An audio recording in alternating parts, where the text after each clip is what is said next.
Hello friend, स्वागत है आपका अपने चैनल आज क्लास में। आज की इस वीडियो में मैट्रिक बोर्ड परीक्षा 2021 के लिए हिंदी का एक मॉडल पेपर सोल्व करेंगे। इस मॉडल पेपर में 35 महत्वपूर्ण ऑब्जेक्टिव प्रश्न है जो 2021 बोर्ड एग्जाम के लिए काफी ही महत्वपूर्ण है। तो एक भी प्रश्न आप स्किप मत कीजिएगा। वीडियो को प्लीज आप लोग शुरू से लेकर अंत तक जरूर देखिएगा। चैनल को सब्सक्राइब नहीं किए हैं तो चैनल को सब्सक्राइब कर लीजिएगा, साथ में बेल आइकन को ऑल पे दबा लीजिएगा ताकि जब भी क्लास हो तो आपके पास नोटिफिकेशन पहुंचता रहे। तो आइए शुरू करते हैं पहले नंबर प्रश्न से। पहला प्रश्न है, आदर्श समाज स्वतंत्रता समानता भ्रातृत्व पर आधारित होगा, किसने कहा? ए ऑप्शन है मैक्स मूलर ने, बी ऑप्शन है भीमराव अंबेडकर ने, सी ऑप्शन है बिरजू महाराज ने, डी ऑप्शन है अज्ञे ने। तो यहाँ पे आपको बताना है कि आदर्श समाज स्वतंत्रता समानता भ्रातृत्व पर आधारित होगा, ये किसने कहा था? तो डॉक्टर भीमराव अंबेडकर ने कहा था। यानी यहाँ पे बी ऑप्शन क्या हो जाएगा? यहाँ पे बिल्कुल ही सही हो जाएगा। ये देखते हैं यहाँ पे अगला प्रश्न दो नंबर प्रश्न है, मेघदूत का जर्मनी में अनुवाद किसने किया? ए ऑप्शन है ईश्वर पेटलिकर ने, बी ऑप्शन है रूसो ने, सी ऑप्शन है मैक्स मूलर ने, डी ऑप्शन है सतकोड़ी होता ने। तो यहाँ पे आपको बताना है कि मेघदूत का जर्मनी में अनुवाद किसने किया था? तो मैक्स मूलर ने किया था। यानी यहाँ पे सी ऑप्शन क्या हो जाएगा? यहाँ पे बिल्कुल ही सही हो जाएगा। ये देखते हैं यहाँ पे अगला प्रश्न तीन नंबर प्रश्न, द्विवेदी जी से किसने पूछा था नाखून क्यों बढ़ते हैं? ए ऑप्शन है लड़के ने, बी ऑप्शन है लड़की ने, सी ऑप्शन है पत्नी ने, डी ऑप्शन है नौकर ने। तो यहाँ पे आपको बताना है द्विवेदी जी से किसने पूछा था नाखून क्यों बढ़ते हैं? तो लड़की ने पूछा था। यानी यहाँ पे बी ऑप्शन क्या हो जाएगा? यहाँ पे बिल्कुल ही सही हो जाएगा। ये देखते हैं यहाँ पे अगला प्रश्न चार नंबर प्रश्न है, अमरकांत लिखित कहानी का नाम है? ए ऑप्शन है ईदगाह, बी ऑप्शन है ठेस, सी ऑप्शन है मछली, डी ऑप्शन है बहादुर। तो यहाँ पे आपको बताना है कि अमरकांत लिखित कहानी का नाम क्या है?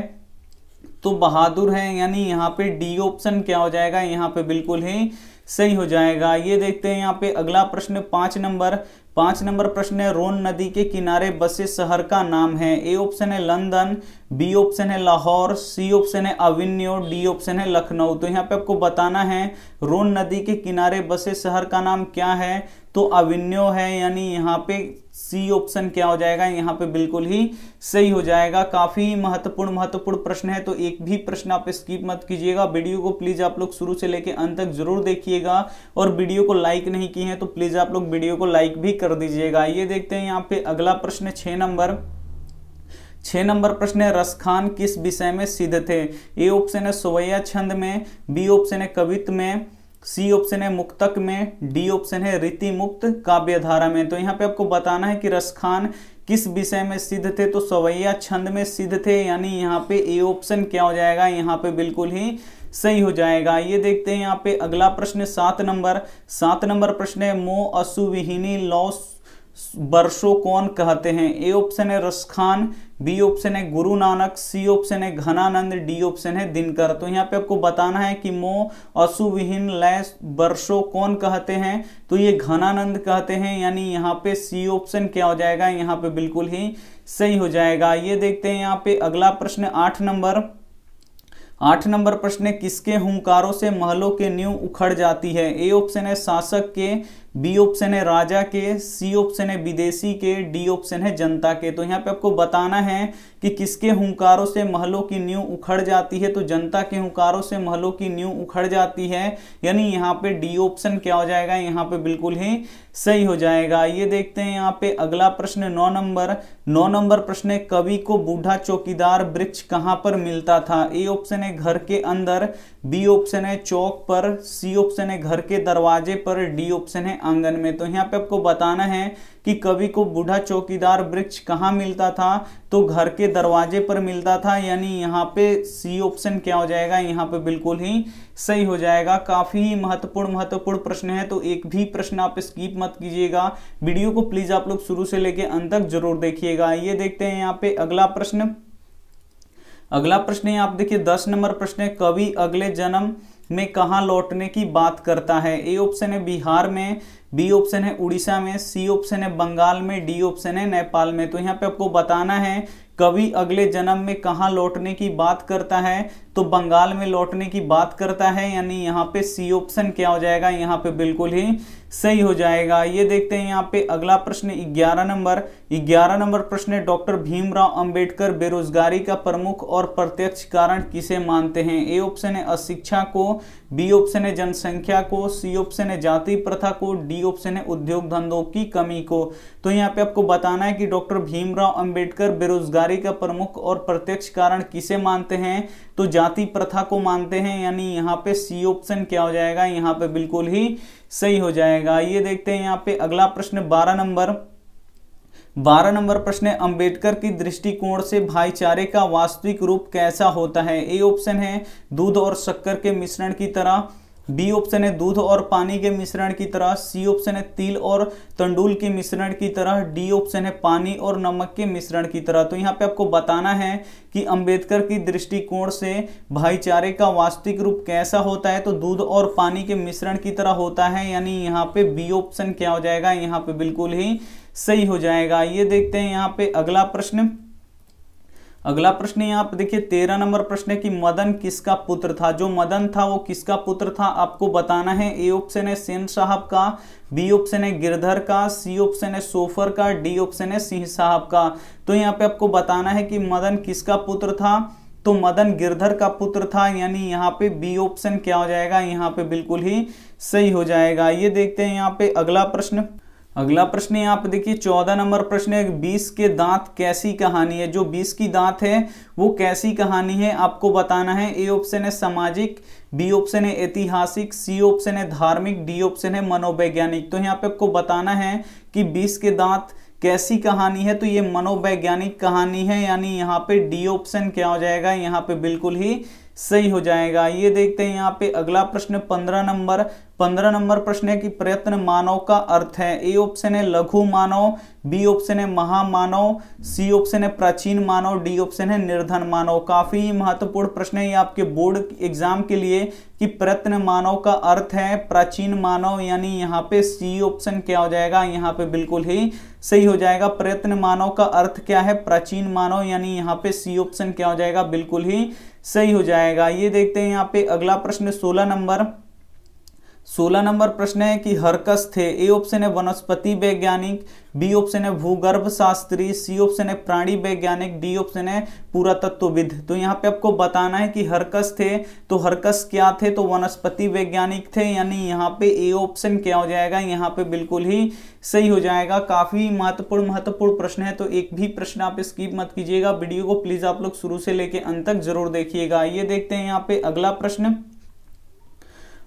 यहाँ पे देखिए 17 नंबर प्रश्न है कि बेतमा कहाँ है? ए ऑप्शन है इंदौर के पास, बी ऑप्शन है इलाहाबाद के पास, सी ऑप्शन है पुणे के पास, डी ऑप्शन है पटना के पास। तो यहाँ पे आपको बताना है कि बेतमा कहाँ है, तो बेतमा इंदौर के पास है, यानी यहाँ पे ए ऑप्शन क्या हो जाएगा, यहाँ पे बिल्कुल ही सही हो जाएगा। ये देखते हैं यहाँ पे अगला प्रश्न 18 नंबर प्रश्न है रिश्तेदार की पत्नी के कितने रुपए खो गए थे? ए ऑप्शन है 11 रुपए, बी ऑप्शन है 50 रुपए, सी ऑप्शन है 20 रुपए, डी ऑप्शन है 100 रुपए। तो यहाँ पे आपको बताना है कि रिश्तेदार की पत्नी के कितने रुपए खो गए थे, तो 11 रुपए खो गए थे, यानी यहाँ पे ए ऑप्शन क्या हो जाएगा, यहाँ पे बिल्कुल ही सही हो जाएगा। ये देखते हैं यहाँ पे अगला प्रश्न 19 नंबर प्रश्न है शेक्सपियर कौन थे? ए ऑप्शन है नाटककार, बी ऑप्शन है कहानीकारक, सी ऑप्शन है उपन्यासकारक, डी ऑप्शन है निबंधकारक। तो यहाँ पे आपको बताना है कि शेक्सपियर कौन थे, तो शेक्सपियर नाटककार थे, यानी यहाँ पे ए ऑप्शन क्या हो जाएगा, यहाँ पे बिल्कुल ही सही हो जाएगा। अंग्रेजी भाषा की क्या थे, नाटककार थे शेक्सपियर, तो यहाँ पे ए ऑप्शन क्या हो जाएगा, यहाँ पे बिल्कुल ही सही हो जाएगा। ये देखते हैं यहाँ पे अगला प्रश्न 20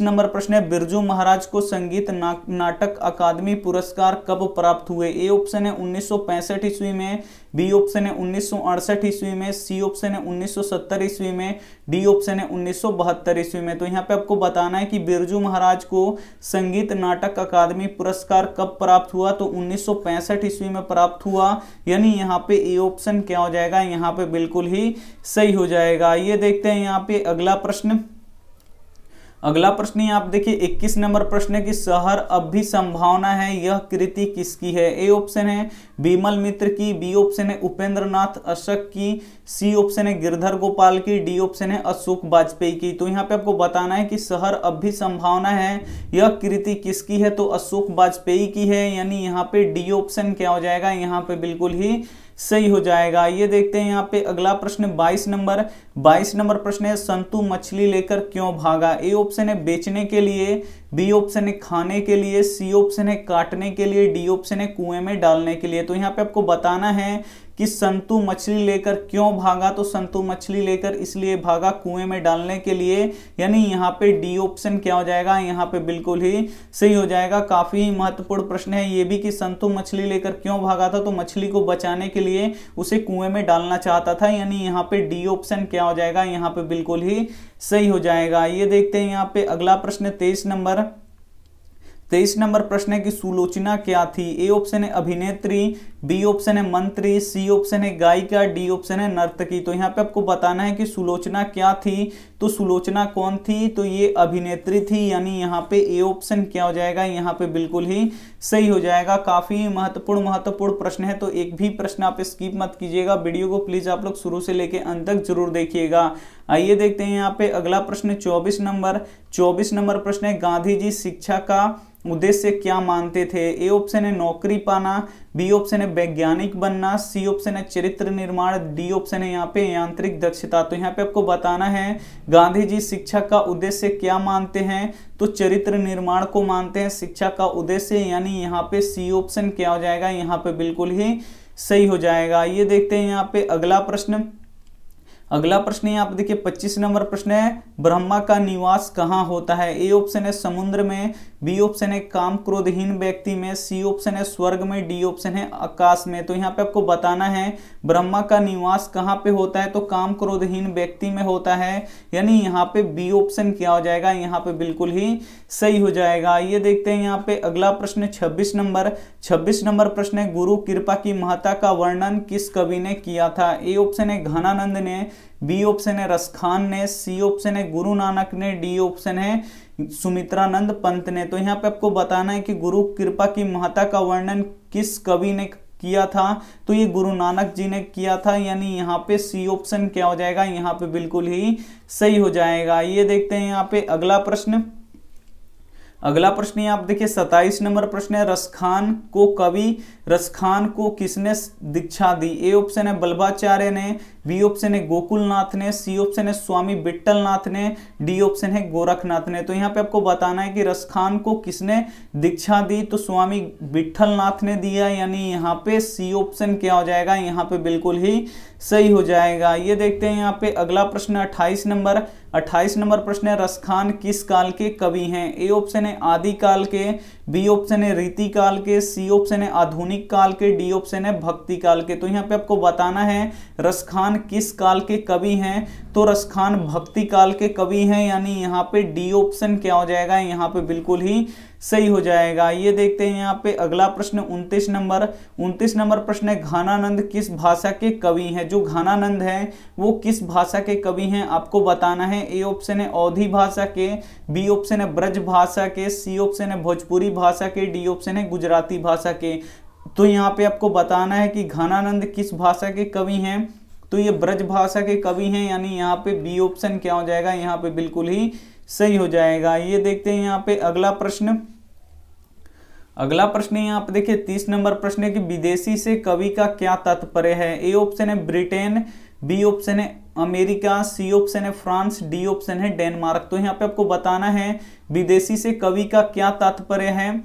तो यहाँ पे ब्रिटेन विदेशी सब, यहाँ पे विदेशी से कविता का क्या, यहाँ पे देखिए विदेशी से कवि का क्या तात्पर्य है? तो ब्रिटेन है, यानी यहाँ पे ए ऑप्शन क्या हो जाएगा, यहाँ पे बिल्कुल ही सही हो जाएगा। ये देखते हैं यहाँ पे अगला प्रश्न 31 नंबर प्रश्न है इनमें से कौन नाटक कृत है? ए ऑप्शन है मानसरोवर, बी ऑप्शन है विपथगा, सी ऑप्शन है मृगनयनी, डी ऑप्शन है भारत सौभाग्य। तो यहाँ पे आपको बताना है कि इनमें से कौन नाटक कृत है। तो जो भारत सौभाग्य है ये नाटक कृत है, यानी यहाँ पे डी ऑप्शन क्या हो जाएगा, यहाँ पे बिल्कुल ही सही हो जाएगा। ये देखते हैं यहाँ पे अगला प्रश्न 32 नंबर प्रश्न है, गीता प्रकाशिनी किसके लिए प्रयुक्त है? ए ऑप्शन है धरती माता के लिए, बी ऑप्शन है पृथ्वी माता के लिए, सी ऑप्शन है सीता माता के लिए, डी ऑप्शन है भारत माता के लिए। तो यहाँ पे आपको बताना है कि गीता प्रकाशिनी किसके लिए प्रयुक्त है, तो ये भारत माता के लिए प्रयुक्त है, यानी यहाँ पे डी ऑप्शन क्या हो जाएगा, यहाँ पे बिल्कुल ही सही हो जाएगा। ये देखते हैं यहाँ पे 33 नंबर प्रश्न है, कवि के अनुसार जनतंत्र के देवता कौन है? काफी महत्वपूर्ण प्रश्न है ये कि यहाँ पे आपको बताना है कि कवि के अनुसार जनतंत्र के देवता कौन है। ए ऑप्शन है नेता, बी ऑप्शन है शिक्षक, सी ऑप्शन है किसान मजदूर, डी ऑप्शन है मंत्री। तो यहाँ पे आपको बताना है कि कवि के अनुसार जनतंत्र के देवता कौन है, तो किसान मजदूर हैं, यानी यहाँ पे सी ऑप्शन क्या हो जाएगा, यहाँ पे बिल्कुल ही सही हो जाएगा। ये देखते हैं यहाँ पे अगला प्रश्न 34 नंबर प्रश्न है, हिरोशिमा शीर्षक कविता में वर्णित सूरज कहाँ निकला? ए ऑप्शन है पूर्वी क्षितिज पर, बी ऑप्शन है नगर के चौक पर, सी ऑप्शन है पूर्वी दिशा में, डी ऑप्शन है इनमें से कहीं नहीं। तो यहाँ पे आपको बताना है कि हिरोशिमा शीर्षक कविता में वर्णित सूरज कहाँ निकला, तो नगर के चौक पर निकला, यानी यहाँ पे बी ऑप्शन क्या हो जाएगा, यहाँ पे बिल्कुल ही सही हो जाएगा। ये देखते हैं यहाँ पे अगला प्रश्न 35 नंबर प्रश्न है, एक वृक्ष की हत्या की किस काव्य संग्रह से संकलित है? ए ऑप्शन है इन्हीं दिनों से, बी ऑप्शन है हम तुम, सी ऑप्शन है आमने सामने, डी ऑप्शन है चक्रव्यूह। तो यहाँ पे आपको बताना है कि एक ही वृक्ष की हत्या किस काव्य संग्रह से संकलित है, तो इन्हीं दिनों से संकलित है, यानी यहाँ पे ए ऑप्शन क्या हो जाएगा, यहाँ पे बिल्कुल ही सही हो जाएगा। तो ये थे हमारे 35 महत्वपूर्ण ऑब्जेक्टिव प्रश्न। अगर आप लास्ट में जुड़े हैं तो वीडियो खत्म होने के बाद फिर एक बार देख लीजिएगा, और इन प्रश्नों में से, इन 35 प्रश्नों में से जो भी प्रश्न आपको याद ना हो तो उसे आप लोग नोटबुक पे लिख के जरूर याद कर लीजिएगा। और आपके पास बहुत ही अब कम समय बचा है तो आप लोग रेगुलर पढ़ाई कीजिए, रेगुलर यहाँ पे आके लाइव क्लास कीजिए। यहाँ पे बहुत ही अच्छी से 10वीं की तैयारी आपकी कराई जाती है, ऑब्जेक्टिव हो या सब्जेक्टिव हो, बहुत ही अच्छी तरीके से आपकी कराई जाती है। तो आप लोग क्लास को मिस मत कीजिए, डेली आप लोग क्लास कीजिए, बहुत ही कम समय आपके लिए बचा है। और ये रहा आपका होमवर्क प्रश्न। इस होमवर्क प्रश्न का जवाब आपको कमेंट बॉक्स में जरूर देना है कि हरिजन पत्रिका के संपादक कौन थे। ए ऑप्शन है महात्मा गांधी, बी ऑप्शन है विनोबा भावे, सी ऑप्शन है भीमराव अंबेडकर, डी ऑप्शन है राजेंद्र प्रसाद। तो यहाँ पे आपको बताना है कि हरिजन पत्रिका के संपादक कौन थे। तो ये आपको क्या करना है, कमेंट करके हमें बताना है इसका सही जवाब। और वीडियो अच्छी लगी है तो वीडियो को आप लोग जरूर लाइक कर दीजिएगा, अपने दोस्तों के पास इस वीडियो को जरूर शेयर कीजिएगा, और अपने स्टडी ग्रुप जो होता है उसमें भी शेयर कीजिएगा। और चैनल को सब्सक्राइब नहीं किए हैं तो चैनल को सब्सक्राइब कर लीजिएगा, और बेल आइकन को ऑल पे जरूर दबाइएगा। जब तक बेल आइकन को ऑल पे नहीं दबाइएगा तब तक कोई भी क्लास होगा तो आपके पास नोटिफिकेशन नहीं पहुंच पाएगा। तो सब्सक्राइब करने के साथ साथ आपको बेल आइकन को भी ऑल पे दबा लेना है। Thank you for watching. मिलते हैं अगली वीडियो में, तब तक अपना ध्यान रखिए, मन लगा के पढ़ाई कीजिए। Take care and bye.